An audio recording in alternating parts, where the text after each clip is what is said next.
విజయవాడలో ఆవకాయ అమరావతి ఉత్సవాల నిర్వహణకు ఏర్పాట్లు ముమ్మరంగా సాగుతున్నాయి. ఏపీ పర్యాటక శాఖ ఆధ్వర్యంలో ఇవాల్టి నుంచి 3 రోజుల పాటు పున్నమి ఘాట్ భవానీ ఐలాండ్ వేదికగా ఈ వేడుకలు అంగరంగ వైభవంగా జరగనున్నాయి. తెలుగు సినిమా, సాహిత్యం, సాంస్కృతిక వైభవాన్ని దేశానికి చాటి చెప్పడమే లక్ష్యంగా నిర్వహిస్తున్నారు.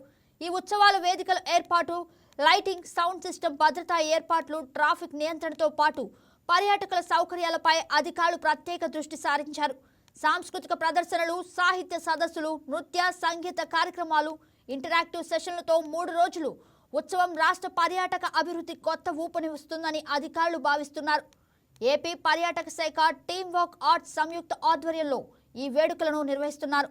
తెలుగువారి ఆత్మగౌరవానికి ప్రతీక అయిన ఆవకాయ పేరుతో రాజధాని అమరావతి వైభవాన్ని చాటి చెప్పేలా ఈ ఉత్సవానికి రూపకల్పన చేశారు. ఈ ఉత్సవాలను CM Chandrababu Naidu, deputy CM Pawan Kalyan ప్రారంభిస్తారు. పర్యాటక రంగాన్ని అభివృద్ధి పథంలో నడిపించడంతో పాటు అమరావతి బ్రాండ్ ఇమేజ్ ను పెంచేందుకు ప్రభుత్వం ఈ అవకాశాన్ని వినియోగించుకుంటోంది. ఈ సందర్భంగా కృష్ణా నదిలో లేజర్ షోలు మరియు ప్రత్యేక సాంస్కృతిక ప్రదర్శనలు నిర్వహిస్తున్నారు.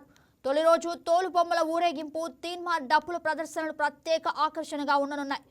జామర్ సంగీత ప్రదర్శన, పున్నమి ఘాట్ వద్ద నిర్వహించే హారతి హౌస్ బోట్ ప్రారంభోత్సవం, శంఖం, నగర డ్రమ్స్ ప్రదర్శనలతో ఈ రోజు కార్యక్రమాలు ముగుస్తాయి. Please subscribe to YK TV Network. Please subscribe to YK TV. Please watch YK News. Don't forget to subscribe YK News channel.